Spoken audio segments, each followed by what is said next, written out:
बता दें कि मनुष्य में सामान्य रूप से गुणसूत्रों की संख्या 46 होती है और इसमें से 44 गुणसूत्र ऑटोसोम होते हैं, यानी दैहिक गुणसूत्र होते हैं। ऑटोसोम को हिंदी में दैहिक गुणसूत्र कहा जाता है। और 2 लिंग गुणसूत्र होते हैं, यानी सेक्स क्रोमोसोम होते हैं। बता दें कि कभी कभी उत्परिवर्तन के कारण गुणसूत्रों की इस संख्या में कमी या अधिकता हो जाती है। जो ये संख्या है 46, इसमें कमी या अधिकता हो जाती है, जिससे रोग उत्पन्न हो जाते हैं या उसे ही सिंड्रोम कहा जाता है, सिंड्रोम। और यही अपसामान्य संख्या कई सारे रोग पैदा करती है, कई सारे सिंड्रोम पैदा करती है, जिनमें से मैं आपको समझाऊंगा down syndrome, Patau syndrome, cry do chat syndrome, Edward syndrome, Turner syndrome और क्लाइनफेटर सिंड्रोम्स। तो चलिए इन सभी सिंड्रोम्स को एक एक करके चित्र सहित डिटेल में समझा देते हैं। तो सबसे पहला सिंड्रोम है डाउन सिंड्रोम। तो डाउन सिंड्रोम को मंगोलियन जड़ता या जड़ बुद्धिता भी कहा जाता है। डाउन सिंड्रोम को ही दूसरा नाम इसका क्या है? मंगोलियन जड़ता या जड़ बुद्धिता भी इसी को कहते हैं। सन 1866 ईस्वी में इंग्लैंड के लैंगडन डाउन नाम ध्यान देंगे, इनका नाम था लैंगडन डाउन ने सबसे पहले मंगोली जड़ता या जड़ बुद्धिता रोग का वर्णन किया था। इसीलिए इन्हीं के नाम पर इस सिंड्रोम को डाउन सिंड्रोम कहा जाने लगा। डाउन क्यों कहा गया? क्योंकि इनका नाम था इन वैज्ञानिक का और इन्होंने सबसे पहले वर्णन किया, इसलिए इस सिंड्रोम को डाउन सिंड्रोम कहा जाने लगा। अब आपको समझ में आ गया होगा कि डाउन सिंड्रोम शब्द का अर्थ क्या है। चलिए अब जानते हैं कि इसमें होता क्या है वास्तव में। तो यह सिंड्रोम या विकार 21वीं जोड़ी के गुणसूत्र में 2 की जगह पर 3 गुणसूत्र बनने के कारण होता है। 21वीं जोड़ी के जो गुणसूत्र होते हैं उसमें 2 की जगह पर 3 गुणसूत्र बन जाते हैं, इसके कारण होता है। मतलब 21वीं जोड़ी के गुणसूत्र की 3 कॉपी या प्रतिलिपियां बनने से डाउन सिंड्रोम विकार उत्पन्न हो जाता है, जिससे गुणसूत्रों की संख्या 47 हो जाती है। जब एक बढ़ गया तो 47 हो जाती है। चलिए जानते हैं कि डाउन सिंड्रोम से ग्रसित व्यक्ति में कौन कौन से लक्षण दिखेंगे और इसके बाद चित्र से समझेंगे कि ये कैसे होता है। तो इस रोग से ग्रसित व्यक्ति का चेहरा मंगोलों के समान हो जाता है, जैसे मंगोलियन होते हैं वैसे इनका चेहरा हो जाता है। इसीलिए इसे मंगोलियन जड़ बुद्धिता भी कहा जाता है। और चेहरा मंगोलों के समान का मतलब है कि आंखें तिरछी, आंख एक दूसरे से काफी दूरी पर, पलकें वलित हो जाती है, वलित मतलब फोल्डेड, माथा चौड़ा, नाक चपटी और जो कान होते हैं वह छोटे छोटे और गोल हो जाते हैं, त्वचा खुरदरी, जीभ मोटी हो जाती है। इसी प्रकार से डाउन सिंड्रोम से ग्रसित व्यक्ति की गर्दन छोटी मोटी, अंगुलियां छोटी, ठूंठे के समान, जैसे ठूंठ होता है उसी ठूंठे के समान हो जाती हैं। मुख खुला हुआ रहता है, निचला होंठ बाहर उभरा हुआ होता है। इन व्यक्तियों की बुद्धि मंद और मस्तिष्क अल्प विकसित होता है। बुद्धि कैसी होती है? मंद होती है, कम होती है, और मस्तिष्क अल्प विकसित होता है, ज्यादा विकसित नहीं होता है। इनका कद भी छोटा होता है।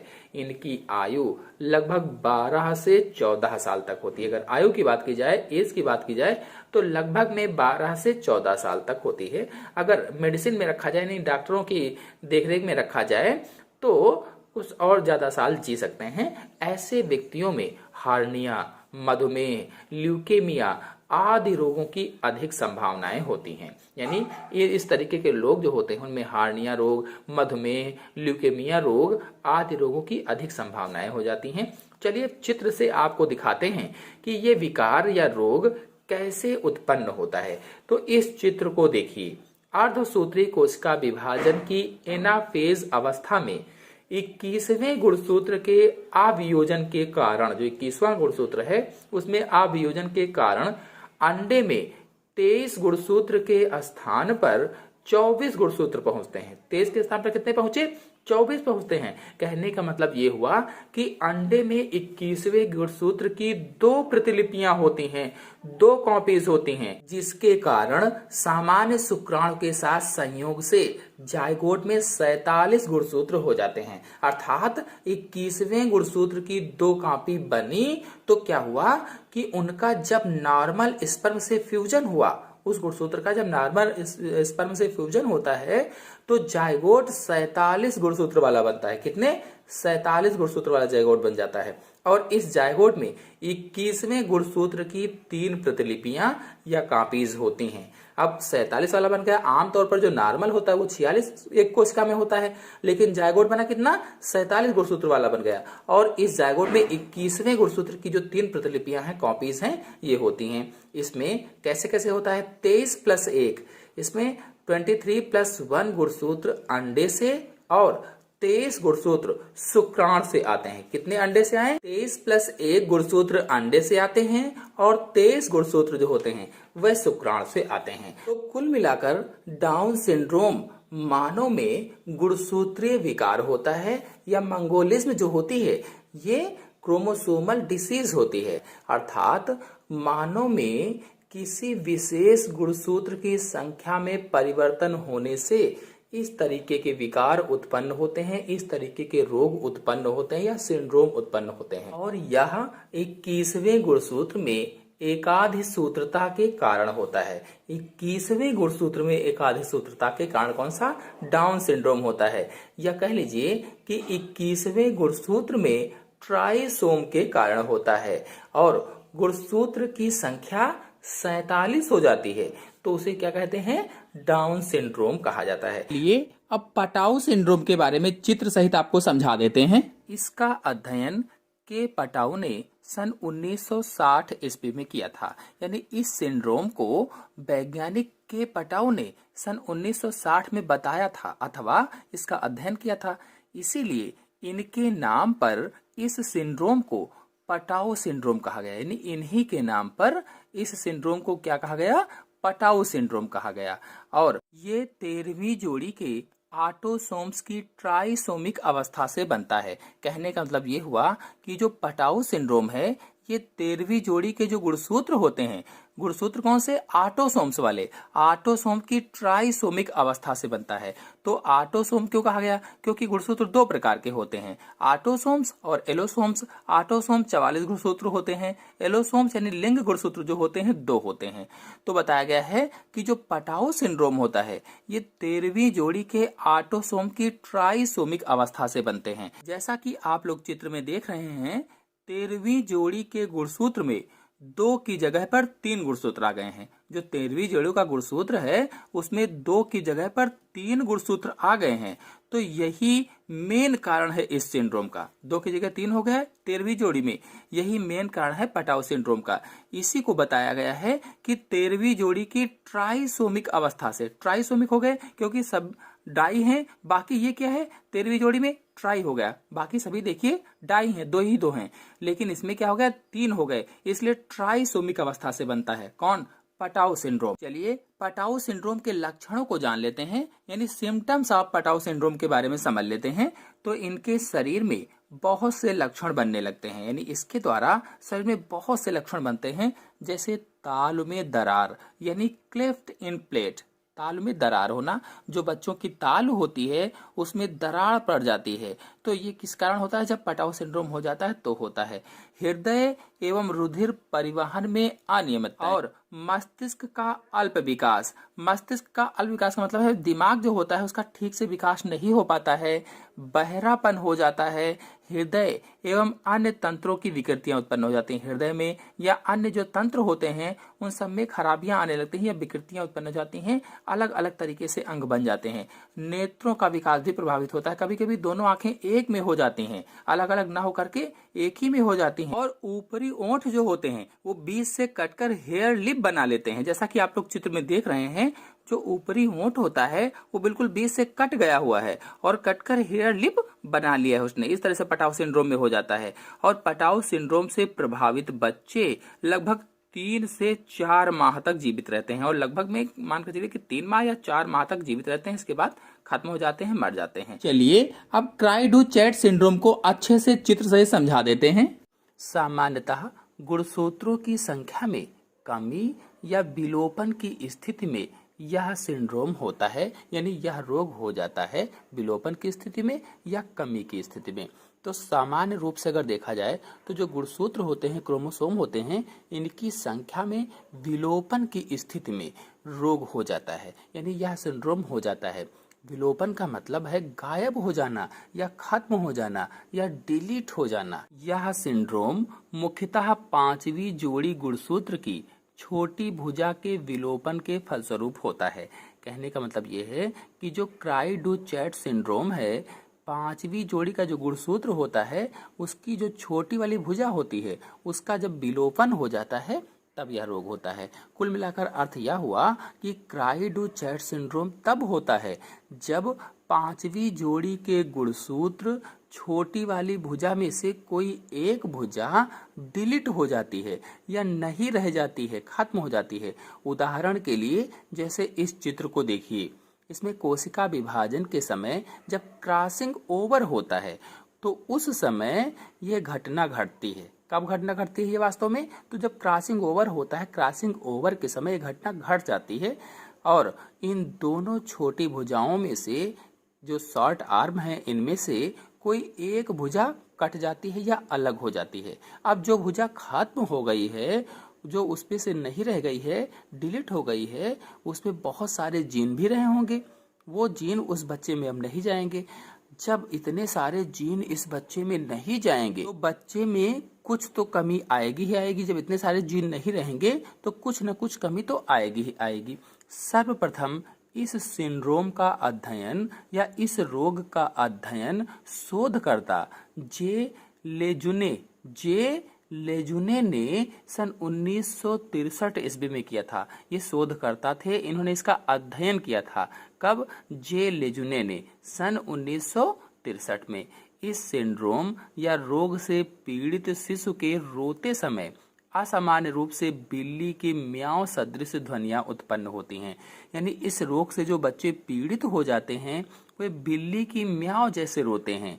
इस लक्षण के कारण इस सिंड्रोम को बिल्ली या म्याऊं सिंड्रोम भी कहा जाता है। क्योंकि वे बिल्ली जैसे रोते हैं इसीलिए इस सिंड्रोम को बिल्ली या म्याऊं सिंड्रोम के नाम से भी जाना जाता है, या अंग्रेजी में कहें तो कैट क्राई सिंड्रोम के नाम से भी इसे जाना जाता है। यानी बिल्ली की म्याऊं सिंड्रोम के नाम से भी इसको हम जानते हैं। तो ये लक्षण तो प्रकट होंगे ही होंगे, यानी बिल्ली की तरह से बच्चा रोएगा ही रोएगा। और इसके अलावा भी इस सिंड्रोम से पीड़ित शिशु के शरीर में अनेकों विकृतियां आ जाती हैं। जैसे दोनों आंखों के बीच का जो गैप होता है वो अधिक हो जाता है, जो सर होता है वो बड़ा हो जाता है, जो मुख होता है वो थोड़ा सा ऊपर से कम और नीचे से चौड़ा हो जाता है। तो बहुत सारी ऐसी विकृतियां आ जाती हैं और लगभग 50,000 नवजात शिशुओं में से केवल एक शिशु बिल्ली की म्याऊं सिंड्रोम से पीड़ित होता है। 50,000 जो शिशु होते हैं उनमें से केवल एक शिशु बिल्ली की म्याऊं सिंड्रोम से पीड़ित होता है, या कह लीजिए कि कैट क्राई सिंड्रोम से पीड़ित होता है, या क्राई डू चैट सिंड्रोम से पीड़ित होता है। तो चलिए अब एडवर्ड सिंड्रोम को चित्र सहित समझा देते हैं। तो इस सिंड्रोम का अध्ययन J.H. एडवर्ड्स ने सन 1960 ईस्वी में किया था। मतलब इस सिंड्रोम को किसने बताया? J.H. एडवर्ड्स थे। इन्होंने सबसे पहले 1960 ईस्वी में इस सिंड्रोम के बारे में बताया। तो इन्हीं के नाम पर इस सिंड्रोम को एडवर्ड सिंड्रोम कहा जाने लगा। यानी इन्हीं के नाम को जोड़ दिया गया इस सिंड्रोम के आगे और कहा गया एडवर्ड सिंड्रोम है ये। इनमें ट्राइसोमिक अवस्था 18वीं जोड़ी के गुणसूत्र में होती है। यानी इस प्रकार के सिंड्रोम में ट्राइसोमिक जो अवस्था होती है वो 18वीं जोड़ी के गुणसूत्र में पाई जाती है। मतलब एडवर्ड सिंड्रोम 18वीं जोड़ी के ऑटोसोम गुणसूत्र की ट्राइसोमिक अवस्था से बनता है। ऑटोसोम गुणसूत्र की ट्राइसोमिक अवस्था से बनता है। तो इस चित्र को देखिए, इस चित्र में सभी में दो दो गुणसूत्र हैं, चाहे पहली जोड़ी में हो, चाहे दूसरी जोड़ी में हो, चाहे तीसरी जोड़ी में हो, हर जोड़ी में दो दो गुणसूत्र हैं। लेकिन 18वें जोड़ी में देखिए, 18वीं जोड़ी में दो गुणसूत्र की जगह पर एक गुणसूत्र और आ गया है, 3 गुणसूत्र हो गए हैं। यानी एक और गुणसूत्र जुड़ने से 3 गुणसूत्र हो गए हैं, इसीलिए इसे ट्राइसोमिक अवस्था कहा गया है। 3 गुणसूत्र होने से क्या हो गया, ट्राइसोमिक अवस्था हो गई या ट्राइसोमिक स्टेज हो गई। और इसी 18वीं जोड़ी के ट्राइसोमिक स्टेज के कारण ही एडवर्ड सिंड्रोम हो जाता है। अब 18वीं जोड़ी के गुणसूत्र में एक गुणसूत्र और आ गया, ट्राइसोमिक एक गुणसूत्र बढ़ गया, यानी कि इसमें 47 गुणसूत्र टोटल हो जाएंगे। यानी इस प्रकार से टोटल गुणसूत्रों की संख्या, क्रोमोसोम की संख्या 47 हो जाती है।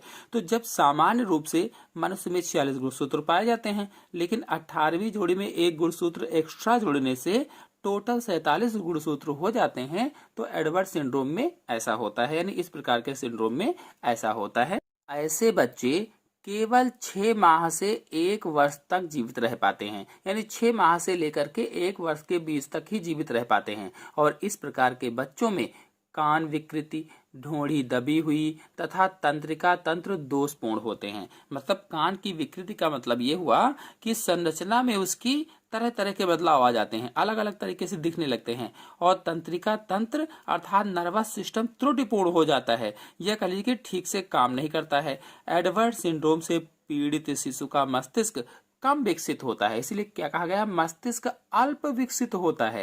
यानी जो एडवर्ड सिंड्रोम जिसको हो जाएगा, जिस बच्चे को, उसका जो मस्तिष्क होगा वो कम विकसित होगा और शरीर के प्रत्येक अंग व तंत्र में विकार उत्पन्न हो जाएंगे। मतलब शरीर के प्रत्येक अंग तंत्र में रोग या विकार हो जाएंगे, जैसे हृदय दोषपूर्ण हो जाएगा, मुंह छोटा हो जाएगा, गर्दन छोटी होगी, ये लक्षण है। हृदय दोषपूर्ण होना, मुंह छोटा होना, गर्दन बिल्कुल छोटी सी होना, विकलांगता आ जाना। और आपको बताते चलें कि इस तरीके की बीमारी या एडवर्ड सिंड्रोम अधिकतर फीमेल्स में होता है, यानी फीमेल जो बच्चियां होती हैं, बच्चे होते हैं, उनमें ये बीमारी अधिक होती है। आपको बता दें कि इसकी कैसे जांच करेंगे, कैसे जानेंगे कि एडवर्ड सिंड्रोम से पीड़ित बच्चा है। तो बच्चे के जन्म से पहले 3 माह में, यानी जब बच्चा माँ के पेट में होता है तो पहले 3 माह में किए जाने वाले खून के परीक्षण, खून की जांच करवाइए। अल्ट्रासाउंड में इस बीमारी की शुरुआत की जानकारी मिल जाती है, तो खून की जांच करवाइए, अल्ट्रासाउंड करवाइए। तो उसमें अगर बीमारी की शुरुआत हुई है तो जानकारी उसकी मिल जाएगी, इसलिए कहा गया बीमारी की शुरुआती जानकारी प्राप्त हो जाती है। और दूसरी तिमाही में किए जाने वाले क्वैड स्क्रीन नाम के खून परीक्षण में इसका पता लग जाता है। और दूसरी तिमाही में क्या किया जाएगा, क्वैड स्क्रीन नाम का खून परीक्षण किया जाता है। इससे पता चल जाता है कि बच्चे के 18वें गुणसूत्र में ट्राइसोमिक अवस्था हुई है कि नहीं है और एडवर्ड सिंड्रोम हुआ है कि नहीं हुआ है। इस तरह से जांच के माध्यम से हम जान सकते हैं कि बच्चे में एडवर्ड सिंड्रोम है, यानी बच्चा इस विकार से पीड़ित है या नहीं। अब टर्नर सिंड्रोम को चित्रों के माध्यम से समझा देते हैं। टर्नर सिंड्रोम से ग्रसित स्त्रियां लिंग गुणसूत्रों के लिए मोनोसोमिक होती हैं, अर्थात इनमें केवल एक एक्स गुणसूत्र विद्यमान रहता है। मतलब ये ऐसी स्त्रियां हैं जिनमें 2 लिंग गुणसूत्रों में से केवल एक एक्स गुणसूत्र उपस्थित होता है और एक नहीं होता, यानी एक ही है, एक उपस्थित नहीं है, मतलब एक कम हो गया। तो इनमें से कुल गुणसूत्रों की संख्या 45 ही हो जाती है। जब एक कम हो गया तो कुल कितने बचेंगे, 45 ही बचेंगे, क्योंकि मनुष्य के शरीर में हम सभी लोग जानते हैं 46 गुणसूत्र होते हैं और 46 में से मैंने बताया था कि 2 लिंग गुणसूत्र होते हैं और 2 में से एक कम हो गया तो कितने बचे, 45 बचे। इसलिए कहा गया है कि ये लिंग गुणसूत्र के लिए मोनोसोमिक होती हैं। मोनोसोमिक यानी एक गुणसूत्र बचा तो मोनोसोमिक हो गई और मोनोसोमिक व्यवस्था के कारण ही इनमें टर्नर सिंड्रोम हो जाता है। इनमें केवल एक्स गुणसूत्र की उपस्थिति यानी प्रेजेंट या अनुपस्थिति एब्सेंस के फलस्वरूप इन्हें X0 के द्वारा दर्शाया जाता है। X और 0 क्योंकि एक कम हो गया है, चूंकि लिंग गुणसूत्र का विकार है और लिंग गुणसूत्र 23वें जोड़े में पाया जाता है। अब देखिए 23वें जोड़े में एक गुणसूत्र कम हो गया है, एक की जगह पर क्या है, 0 है, केवल एक ही गुणसूत्र बचा हुआ है। यानी एक ही लिंग गुणसूत्र बचने के कारण ये टर्नर सिंड्रोम उत्पन्न हो जाता है। जैसा कि आप लोगों को चित्र में दिख भी रहा है, 23वें जोड़े में एक लिंग गुणसूत्र बचा हुआ है, इसीलिए टर्नर सिंड्रोम इस स्त्री को हो गया है। इस तरीके की स्त्रियों का कद छोटा, जननांग अल्प विकसित होते हैं। कद कैसा होता है? छोटा सा हो जाता है। और जननांग जो होते हैं वो अल्प विकसित हो जाते हैं, पूर्ण रूप से विकसित नहीं होते हैं।